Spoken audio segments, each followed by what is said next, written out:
To another new video of Learn with Bhavna. Welcome again. Now हम start कर रहे question 15। अगर आपने इससे पहले वाली वीडियोस नहीं देखे तो please check them out.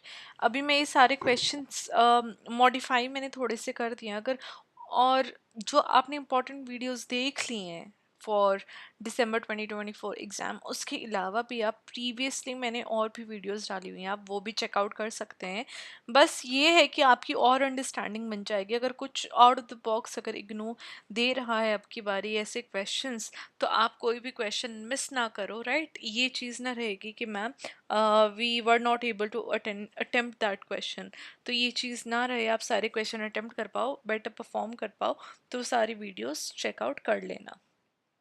Now starting with the question 15, तो यहाँ पे बात हुई है discuss the convergence between mass media and globalization, right. तो इन दोनों के बीच में रिलेशनशिप और कन्वर्जेंस हमें शो करनी है। जब हम बात करते हैं किसी भी आंसर की, तो आपका फर्स्ट पैराग्राफ हमेशा इंट्रोडक्शन का रहेगा, right. Convergence, mass media, globalization, हम एक ऐसा फीचर डिफाइन करते हैं लेट 20 या अर्लियर 21st सेंचुरी में, जहाँ पे इन्फ्लुएंस देखने को मिला सोशल, कल्चरल, पॉलिटिकल और इकोनॉमिक स्ट्रक्चर्स का वर्ल्ड वाइड। मास मीडिया जब भी हम बात करते हैं, वो एक की इंस्ट्रूमेंट देखा गया है कम्युनिकेशन एंड इंफॉर्मेशन डिससेमिनेशन के लिए, राइट, जहाँ पे वो एक क्रूशल रोल प्ले करता है किसी भी ग्लोबलाइजेशन प्रोसेस को शेप करने के लिए। वहीं पे ग्लोबलाइजेशन शेप करती है किसी भी नेचर या रीच ऑफ मास मीडिया। तो ये एक रिलेशन या को रिलेशन देखा गया है मास मीडिया और ग्लोबलाइजेशन का, दोनों का इन्फ्लुएंस एक दूसरे के ऊपर दिखता है।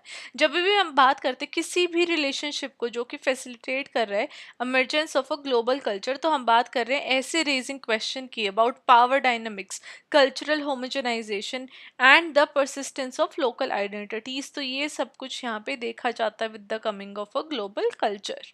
नाउ की कॉन्सेप्ट की हम बात कर लेते हैं यहाँ पे। तो मास मीडिया क्या होता है? मास मीडिया हम बात करते हैं कम्युनिकेशन चैनल्स की, चाहे वो टेलीविजन के रूप में हो, रेडियो हो, न्यूज़पेपर हो, या फिर कोई भी डिजिटल प्लेटफॉर्म हो, जिनके थ्रू हम एक लार्ज ऑडियंस को रीच कर सकते हैं। मास मीडिया लोगों का ओपिनियन शेप करती है, कल्चर को शेप करती है, नॉलेज डिससेमेंटेशन करती है। मतलब कि अगर कोई नॉलेज आपके पास है तो उस नॉलेज को मॉडिफाई करना या न्यू नॉलेज को फॉर्म करना, ये सब मास मीडिया का एक we can say mass media इसमें बहुत ज़्यादा उभरती हुई दिखती है, राइट। या फिर ये सब मास मीडिया के कोई रोल्स हैं, तो इस तरीके से मास मीडिया को देखा जाता है। सेकंड आ जाता है ग्लोबलाइजेशन। ग्लोबलाइजेशन की हम बहुत बारी बात कर चुके हैं ग्लोबलाइजेशन का। अब आपको पता ही चल गया होगा कि जब से नेशंस का एक कनेक्शन देखने को मिला है, इंटरकनेक्टेडनेस जब से देखने को मिली है between different nation, different countries, एक इंटरडिपेंडेंस हो गया। मतलब कि अब कोई भी नेशन फ्रीली वर्क नहीं कर सकता है, फ्रीली डिसीजन नहीं ले सकता है। कोई ना कोई नेशन मतलब कि एक दूसरे को इन्फ्लुएंस कर ही रहे हैं। जिस ये कैसे हुआ है इंटरकनेक्टेडनेस या इंटरडिपेंडेंस? जब से टेक्नोलॉजी एडवांसमेंट हुई है, ट्रेड होने लगा है बिटवीन डिफरेंट नेशन, कम्युनिकेशन बढ़ गया, और कल्चरल एक्सचेंज की वजह से ग्लोबलाइजेशन एक ये प्रोसेस निकल के आया है। थर्ड आ जाता है कन्वर्जेंस। अब क्वेश्चन में कन्वर्जेंस लिखा हुआ है, तो उसको अंडरस्टैंड करने के लिए जब तक आपको क्वेश्चन समझ में नहीं आएगा, उसकी टर्म समझ में नहीं आएगी, आप आंसर नहीं कर पाओगे, राइट। एक कन्फ्यूजन ही रहेगी।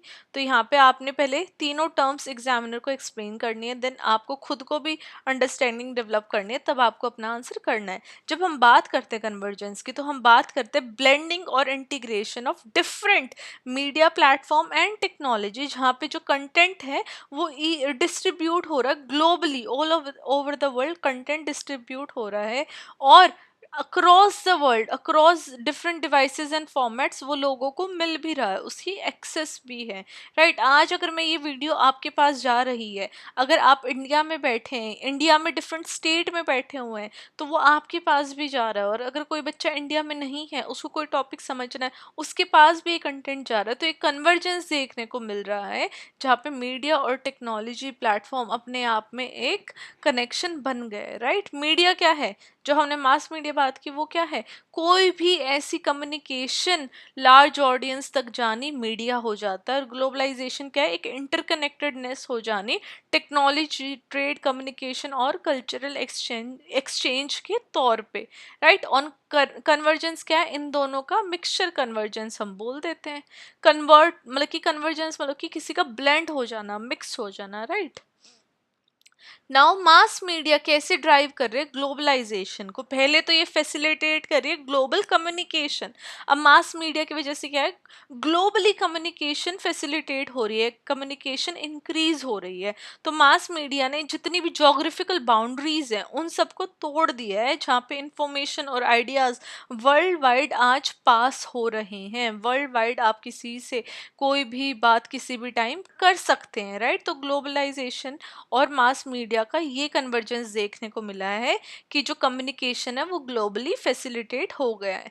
प्लेटफॉर्म जैसे CNN है, BBC है, सोशल मीडिया नेटवर्क है, ट्विटर हुआ, इंस्टाग्राम हुआ, यूट्यूब हुआ, ये सब अक्रॉस कल्चर्स कनेक्टेड हैं और ग्लोबल अवेयरनेस और शेयर्ड एक्सपीरियंसेस फॉस्टर करते हैं। आज आप अगर अपना यूट्यूब ओपन करते हो तो आप किसी भी अमेरिकन यूट्यूबर कंटेंट क्रिएटर का कंटेंट देख सकते हो।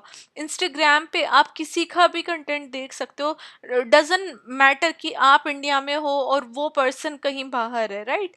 आज जो ये स्पेस है, जोग्राफिकल जो स्पेस है, अब ये सिर्फ वी कैन से लैंडस्केप पे ही ये बाउंड्रीज रह गई हैं, अदरवाइज सारी बाउंड्रीज टूट चुकी हैं एक तरीके से। सेकंड आ जाता है कल्चरल एक्सचेंज एंड हाइब्रिडाइजेशन। अब मीडिया ऐसे कल्चरल प्रोडक्ट्स सर्कुलेट करता है, जैसे मूवीज हो, म्यूजिक हो, टेलीविजन शोज हो, जो कि कल्चरल हाइब्रिडेशन को कंट्रीब्यूट करते हैं। जैसे के पॉप, अब Korean dramas, Korean culture, Pakistani dramas, Pakistani shows, right, Bollywood movies, ये अपने आप में इतनी ज़्यादा फेमस हो चुकी हैं। जो कल्चरल एक्सचेंज है इनके थ्रू वो देखा जा रहा है, जिसकी वजह से कल्चरल हाइब्रिडाइजेशन, मतलब आज एज इंडियंस हम में भी दूसरे कल्चर से ज़्यादा इन्फ्लुएंस हो रहे हैं as compare to our own culture, right. तो जिससे कि क्रॉस कल्चरल इन्फ्लुएंस देखने को मिलता है और शेयर टेस्ट निकल के आ रहा है। अब बाहर कोई, अगर कोई अमेरिकन है, वो मे भी इंडियन कल्चर वो ज़्यादा पसंद कर रहा हो, इंडियन फूड खाना पसंद कर रहा हो, इंडियंस की तरह ड्रेसअप होना पसंद कर रहा हो, तो ये कल्चरल हाइब्रिडाइजेशन देखी जा रही है due to mass media. Now third आ जाता है creating of a global public sphere. अब मास मीडिया एक ऐसा प्लेटफॉर्म प्रोवाइड कर रहा है जिससे कि ग्लोबल डिस्कशन हो सकते हैं क्लाइमेट चेंज जैसे मुद्दों पे, ह्यूमन राइट्स के ऊपर या फिर सोशल जस्टिस के ऊपर। जब हम बात करते हैं अरब स्प्रिंग की, तो ये एक ऐसा इवेंट है जहाँ पे media, particularly social media, global awareness और एक्टिविज्म को मोबिलाइज करती है, राइट। तो मतलब कि ग्लोबली भी कुछ ऐसे डिस्कशन के ऊपर जो इम्पोर्टेंट है, राइट, मास लोगों के लिए, उसके बारे में बात होती है। ना फोर्थ आ जाता है इकोनॉमिक ग्लोबलाइजेशन। अब मीडिया काफ़ी ज़्यादा ग्लोबल एडवर्टाइजिंग भी फैसिलिटेट कर रहा है, जहाँ पे वो मार्केटिंग हो रही है प्रोडक्ट्स की, रीइंफोर्स कर रहा है ग्लोबल ट्रेड नेटवर्क्स। जब हम बात करते हैं नेटफ्लिक्स और स्पॉटिफाई जैसी कंपनीज की, तो वो मास मीडिया प्लेटफॉर्म के ऊपर ही ज़्यादा रिलाई कर रहे हैं अपने प्रोडक्ट्स को ग्लोबली डिस्ट्रीब्यूट करने के लिए, राइट। क्योंकि ये ऐसे ऐसे दो प्लेटफॉर्म्स हैं, नेटफ्लिक्स और स्पॉटिफाई, जो कि सिर्फ मास मीडिया के बेसिस के ऊपर ही चल रहे हैं। तो हम देख रहे हैं कि कैसे अब मास मीडिया प्लेटफॉर्म्स के थ्रू भी जो कंपनीज हैं वो अपने प्रोडक्ट्स ग्लोबली प्रोड्यूस कर रही है और डिस्ट्रीब्यूट कर रही है। अब ग्लोबलाइजेशन कैसे मास मीडिया को शेप करता है, फर्स्ट आ जाता है टेक्नोलॉजिकल इनोवेशन। अब ग्लोबलाइजेशन की वजह से क्या हुआ, टेक्नोलॉजी बहुत ज़्यादा एडवांस होने लग गई विद वेरी हाई स्पीड, जिसने कि मास मीडिया को एकदम से ट्रांसफॉर्म कर दिया, जहाँ पे डिजिटल और इंटरैक्टिव फॉर्मेट ज़्यादा देखने को मिले। जब हम बात करते हैं कुछ ऐसी स्ट्रीमिंग प्लेटफॉर्म की जो कि बात करते हैं डिजिटल न्यूज़पेपर्स की, या फिर ऐसे पॉडकास्ट जो कि डायरेक्टली रिजल्ट कर रहे हैं ग्लोबल टेक्नोलॉजिकल डिफ्यूजन में, तो ये सारे जो स्ट्रीमिंग प्लेटफॉर्म्स हैं, ये with the coming of technology देखा गया है कि मास मीडिया जो पहले पेपर फॉर्मेट में थी, अब वो ज़्यादातर टेक्नोलॉजिकल फॉर्मेट में चेंज हो चुकी है। सेकंड आ जाता है कंसोलिडेशन ऑफ मीडिया कॉरपोरेशन। जब हम बात करें ग्लोबलाइजेशन ने कैसे ट्रांसनेशनल मीडिया में राइज लेके आया है, चाहे वो डिज्नी हो, वाईकॉम हो, न्यूज़कॉप हो, जो अब डोमिनेट कर रहे हैं कंटेंट प्रोडक्शन एंड डिस्ट्रीब्यूशन में। अब ये सारी जो कॉरपोरेशन है, ये ग्लोबल नरेटिव को शेप कर रही है, जहाँ पे जो कल्चरल कंजम्पशन पैटर्न्स है उनको एक तरीके से फॉर्म भी कर रही हैं और शेप भी कर रही हैं। अब लोग क्या कंटेंट, क्या कल्चरल पैटर्न कंज्यूम कर रहे हैं, वो इन कॉरपोरेशंस, इन मीडिया कॉरपोरेशंस के थ्रू ही डिटरमाइन और डोमिनेट किया जाता है। ना थर्ड आ जाता है हमारा लोकलाइजेशन ऑफ ग्लोबल कंटेंट। अब ग्लोबल मीडिया कंटेंट को भी इस तरीके से अडेप्ट कर रही है जहाँ पे वो लोकल टेस्ट को कैटर कर रही है, जिसको कि हम बोलते हैं ग्लोकलाइजेशन। जहाँ पे फॉर एग्जांपल जब हम नेटफ्लिक्स की बात करते हैं तो वो रीजन स्पेसिफिक कंटेंट लेके आ रही है। सीक्रेट गेम्स इंडिया के टर्म में आ रहा है, मनी हाइस्ट वो स्पेन के कॉन्टेक्स्ट में आ रहा है, जहाँ पे वो अपनी ग्लोबल रीच मेंटेन कर पाए। मतलब कि ग्लोबल प्लेटफॉर्म भी इस तरीके की चीज़ें लेके आ रहे कि लोकली स्पेसिफिक कंट्रीज को वो टारगेट करते हैं, उसको ग्लोबलाइजेशन का नाम बोला है। तो ग्लोबल और लोकल दोनों को मिक्स करके एक टर्म निकाले, ग्लोबलाइजेशन। आप एग्जाम में ऐसे इंपॉर्टेंट टर्म्स को अंडरलाइन करोगे, राइट। फोर्थ आ जाता है हमारा digitalization and network society. Internet अब एक की प्रोडक्ट बन चुका है ग्लोबलाइजेशन का, जिसने कि मास मीडिया को ट्रांसफॉर्म कर दिया है। अब ये वन वे कम्युनिकेशन से हटके एक two way communication, participatory network system बन गया है। जब हम बात करते हैं यूट्यूब और टिकटॉक जैसे प्लेटफॉर्म की, तो ये इंडिविजुअल्स को पावर देता है कि वो क्रिएट भी कर सकते हैं कंटेंट, शेयर भी कर सकते हैं, और मीडिया प्रोडक्शन की एक डेमोक्रेसी देखने को मिली है। मतलब कि कोई भी मीडिया प्रोडक्शन में, कंटेंट प्रोडक्शन में एक डेमोक्रेसी है, कोई भी उसमें कंट्रीब्यूट कर सकता है, कोई भी पार्टिसिपेट कर सकता है ना। सोशियोलॉजिकल इम्प्लीकेशंस क्या देखने को मिली है, एक cultural homogenization versus cultural diversity की एक डिबेट देखने को मिलती है जब हम सोशियोलॉजिकली इस कॉन्सेप्ट को देखते हैं। क्रिटिक्स आर्ग्यू कर रहे हैं कि जो भी मास मीडिया प्लेटफॉर्म्स हैं वो वेस्टर्न कंटेंट को ज़्यादा फोकस करते हैं, राइट। वेस्टर्न कंटेंट वहाँ पे ज़्यादा मात्रा में, जो कि कल्चरल होमोजेनाइजेशन प्रमोट कर रहा है। ग्लोबल ऑडियंसेस वेस्टर्न नॉर्म और लाइफस्टाइल को ज़्यादा फॉलो करना चाहते हैं, उनकी तरह बनना चाहते हैं, बिकॉज वो डोमिनेट कर रहे हैं, उस तरीके से वो कंटेंट कंज्यूम कर रहे हैं, तो वो उससे इन्फ्लुएंस हो रहे हैं, right. I hope you all agree with my point. Conversely जब हम देखते हैं कि ग्लोबलाइजेशन ने एम्पलीफाई कर दिया मार्जिनलाइज्ड वॉइस को, वहीं पे राइट ग्लोबलाइजेशन का ये पॉजिटिव चीज़ भी तो देखा जा रहा है कि मार्जिनलाइज्ड कम्युनिटीज़ जो हैं वो अपनी वॉइसेस रेज कर सकते हैं, जिससे कि वो अपने इंडिजीनियस कल्चर, एक फिर से उनके अंदर जान देखने को मिली है, रिवाइवल हुआ है, फिर से बर्थ हुआ है इंडिजीनियस कल्चर्स का, जहाँ पे वो प्रमोट कर रहा है कल्चरल डाइवर्सिटी को। तो दोनों पॉइंट देखने को मिल रहे हैं, क्रिटिक ये बोल रहे हैं, लेकिन वहीं पर ग्लोबलाइजेशन का, इंडिजीनियस कल्चर का या फिर मार्जिनलाइज वॉइसेस का रेस भी देखने को एक मिला है ना। सेकेंड आ जाता है पावर एंड इनइक्वालिटी, जहाँ पे डोमिनेंस हमें देखने को मिला ट्रांसनेशनल मीडिया का, कॉरपोरेशन का, जो कि अनईक्वल पावर रिलेशन ले आते हैं ग्लोबल मीडिया लैंडस्केप में। लेकिन वहीं पे कंट्री जो ग्लोबल साउथ है, वो कई बार ये मीडिया कंज्यूम कर रही है जो कि ग्लोबल नॉर्थ प्रोड्यूस कर रहा है, जिसकी वजह से कल्चरल और इकोनॉमिक डिपेंडेंसी क्रिएट हो जाती है ग्लोबल नॉर्थ के ऊपर, right, by the global south ना। इससे पावर और इनइक्वालिटी का भी एक स्फेयर आ जाता है with the transnational media dominance ना। इसमें थर्ड देखा गया है आइडेंटिटी फॉर्मेशन। मीडिया ग्लोबलाइजेशन क्या हुआ है, वो इंडिविजुअल्स और कलेक्टिव आइडेंटिटीज़ को इम्पैक्ट करता है, जिसकी वजह से एक हाइब्रिड आइडेंटिटीज़ देखने को मिलती है। हाइब्रिड आइडेंटिटीज़ कैसे कि वो ग्लोबल आइडेंटिटीज़ को भी फॉलो कर रही है, लेकिन साथ साथ में जो उनका लोकली जो फॉर्म आइडेंटिटी है, उन एलिमेंट्स को भी वो अपने साथ जोड़ के रखना चाहती है। तो दोनों आइडेंटिटी लोगों के अंदर देखी जा रही है। तो जो यूथ कल्चर है वर्ल्ड वाइड, वो ये ग्लोबल ट्रेंड्स को फॉलो भी करता है, उन फैशन को वो अपनी डेली लाइफ में लेके भी आ रहा है, म्यूजिक भी कंज्यूम कर रहा है, और एज वेल एज जो उनका लोकल कल्चर है उनको भी प्रिजर्व करके रखना चाह रहा है। तो यूथ कल्चर के अंदर क्या देखने को मिल रही है, हमें हाइब्रिड आइडेंटिटीज देखने को मिल रही है। इन की टर्म्स को आप अंडरलाइन करोगे, I am mentioning again and again. Now fourth हमारा आ जाता है media as a tool for global governance. जब हम मास मीडिया की बात करते हैं तो हम देखते हैं कि कैसे इसका इंपॉर्टेंट रोल है किसी भी ग्लोबल गवर्नेंस को शेप करने में, जहाँ पे ये इंटरनेशनल इश्यूज को हाईलाइट करता है और पॉलिसी डिसीजन मेकिंग को इन्फ्लुएंस करता है। फॉर एग्जाम्पल जब हम बात करते हैं कि कोई भी मीडिया कवर कर रही है किसी भी ह्यूमैनिटेरियन क्राइसिस को, तो वो गवर्नमेंट के ऊपर, ऑर्गेनाइजेशंस के ऊपर प्रेशर क्रिएट कर सकती है कि वो कुछ ना कुछ एक्शन ले, राइट एक्शन ले, और उन क्राइसिस के अंदर वो उन लोगों को, किसी भी सोसाइटी को, कम्युनिटी को उन क्राइसिस से बाहर निकालें।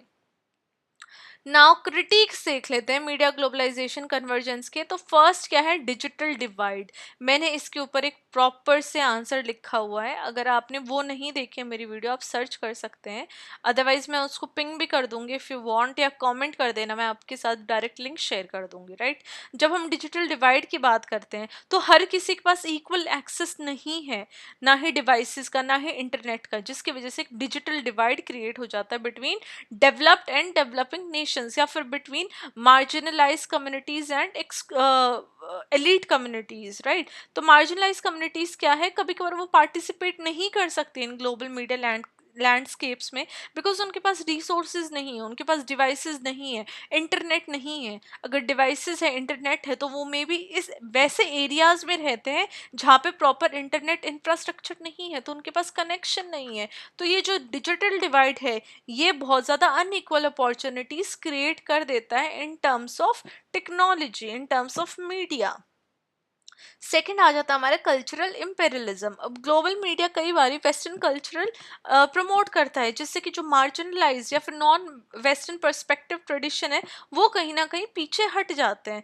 उसको क्रिटिक भी किया हर्बर्ट स्किलर ने, जिसने हाईलाइट किया कि कैसे मीडिया ग्लोबलाइजेशन जो एग्जिस्टिंग पावर हायरार्कीज है, मतलब कि जो वेस्टर्न जो थॉट्स हैं, जो वेस्टर्न जो व्यू पॉइंट्स हैं, उनको कैसे फिर से थोपा थोप रही है, राइट, मीडिया ग्लोबलाइजेशन के थ्रू उनके व्यूज, उनके व्यू पॉइंट, थॉट फिर से थोपे जा रहे हैं to the rest of the world, right. तो ये क्रिटिक हर्बर्ट स्किलर ने किया है, आप इसको अंडरलाइन करेंगे एग्जाम में। ना थर्ड आ जाता हमारा लॉस ऑफ लोकल मीडिया। अब ग्लोबल डोमिनेंस इतना हो गया कि जो मास मीडिया है वो लोकल मीडिया आउटलेट्स को नहीं सरवाइव करने दे रहा है, जिसकी वजह से एक स्ट्रगल देखने को मिल रहा है ट्रांसनेशनल कॉरपोरेशंस के अंदर। फोर्थ हमारा आ जाता है सर्वेलेंस एंड प्राइवेसी कंसर्न। इससे आप सब, आई डोंट थिंक सो ये मुझे पॉइंट ज़्यादा एक्सप्लेन भी करना पड़ रहा है, बिकॉज जब से ग्लोबल मीडिया प्लेटफॉर्म्स आए हैं, स्पेशली सोशल मीडिया, तो एक सर्विलेंस या डेटा प्राइवेसी की कंसर्न निकल के आ रही हैं, जिससे कि आजकल तो एआई तो और भी ज़्यादा पावरफुल टूल बन चुका है, जिससे कि जो इन्फॉर्मेशन है वो मैनिपुलेट की जा रही है, वो एक तरीके से तरोड़ मरोड़ के एक डिफरेंट पर्सपेक्टिव प्रोवाइड करा जा रहा है, जिसकी वजह से जो डेटा प्राइवेसी जैसी जो कंसर्न्स हैं वो आज के डेट में रेज हो रही हैं। लास्ट में आप कंक्लूजन लिखोगे अपने आंसर का। कंक्लूजन में मैंने प्रोवाइड किया है, जब से कन्वर्जन ऑफ मास मीडिया हुआ है, ग्लोबलाइजेशन हुआ है, जब से कम्युनिकेशन और कल्चरल एक्सचेंज बहुत ज़्यादा देखने को मिला है, इंटरकनेक्टेडनेस हो गई है और एक शेयर्ड ग्लोबल कॉन्शियसनेस देखने को मिल रही है। हावेवर इससे क्रिटिकल सोशोलॉजिकल क्वेश्चन भी निकल के आ रहे हैं कि पावर किसके पास है, इनइक्वालिटी कैसे आज के टाइम पे शेप हो रही है, और जो आइडेंटिटी है, डुअल आइडेंटिटी या फिर वेस्टर्न आइडेंटिटी कैसे हावी पड़ रही है लोकल आइडेंटिटी के ऊपर। वहीं जहाँ पे मास मीडिया एक पावरफुल टूल की तरह आया है, जो कि ग्लोबलाइजेशन को ज़्यादा फॉस्टर कर रहा है, राइट, ग्लोबलाइजेशन में हेल्प की है, वहीं पे ये देखा जा रहा है कि जो वेस्टर्न कल्चरल नॉर्म्स है वो ज़्यादा डोमिनेट कर रहे हैं over the local cultural norms. इसलिए एक मोर इंक्लूसिव और इक्विटेबल मीडिया प्रैक्टिसेस लाने की ज़रूरत है आज के टाइम में, ताकि ऐसे मीडिया डाइवर्सिटी को प्रमोट किया जाए और जितनी भी स्ट्रक्चरल इनइक्वालिटीज़ आ रही हैं उनको एड्रेस किया जाए, और ग्लोबल मीडिया को हम ऑलवेज एक ऐसा प्लेटफॉर्म बने रहना देना चाहिए जिससे कि सभी की वॉइसेस, सभी को एक इक्वल प्लेटफॉर्म मिले, and everybody can provide an equitable and justifiable society, ना कि वेस्टर्न कल्चर इन्फ्लुएंस कर रहा है ओवर द अदर कल्चर्स। तो एक equal and justifiable platform remain होना चाहिए with the presence of global media, right. तो ये हमारा आंसर था, वेरी इजी क्वेश्चन, अब इसी तरीके से अगर ये क्वेश्चन आ जाता है तो मे बी आप लोगों को कन्वर्जेंस का मीनिंग ना पता हो, लेकिन अब आपको पता है तो आप आंसर लिख सकते हो।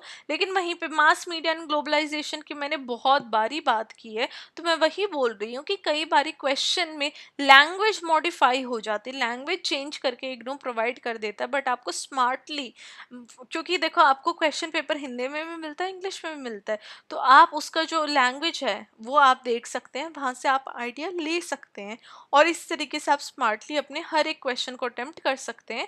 अगर आपने इंपॉर्टेंट टिप्स वाली वीडियो नहीं देखी है तो प्लीज़ वो वीडियो देखना। आप कोई भी क्वेश्चन इजीली अटेम्प्ट कर सकते हो, आपको बेसिक कॉन्सेप्ट क्लियर होने चाहिए। And this was our question 15 of MSO 003। इसके बाद एक लास्ट क्वेश्चन आएगा। अगर उसके अलावा भी, I am repeating this again and again, उसके अलावा भी आपको कोई इंपॉर्टेंट क्वेश्चन लग रहा है, इंपॉर्टेंट टॉपिक लग रहा है, आप मुझे मेंशन कर सकते हैं। आई विल मेक श्योर कि मैं उसके ऊपर 100% वीडियो बनाऊं। So I will see you very very soon with question 16 of MSO 003। Till then, study well, study hard, stay positive, and I will see you very very soon.